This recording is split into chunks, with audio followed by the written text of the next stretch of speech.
प्रत्येक प्रवास एक अनुभव असतो आणि आमचा गुजरातचा प्रवास जणू एक स्वप्न अस्तित्वात अवतरल्यासारखा होता.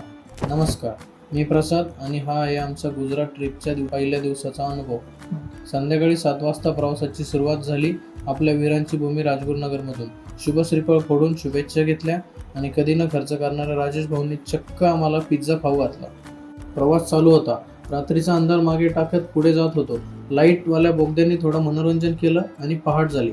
उगवत्या सूर्याच्या प्रकाशात एक अप्रतिम ठिकाण आमच्या नजरेस पडलं. ओलपाड नावाच्या गावात आम्ही थांबलो. कॅमेरे बाहेर आले आणि सूर्याच्या पहाट वाऱ्यासोबत फोटोशूट सुरू झालं.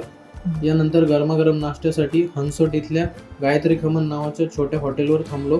वाफळत्या चहा आणि गरम नाश्त्याने थकलेले शरीर पुन्हा ताजेतवानं केलं.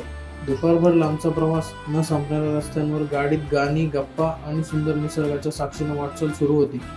अखेर सूर्य मावळताना आम्ही गुजरातच्या सीमेवरती पोहोचलो आणि तिथे दर्शन झाले आपल्या जगाचे आराध्य दैवत श्री प्रभू रामाचे.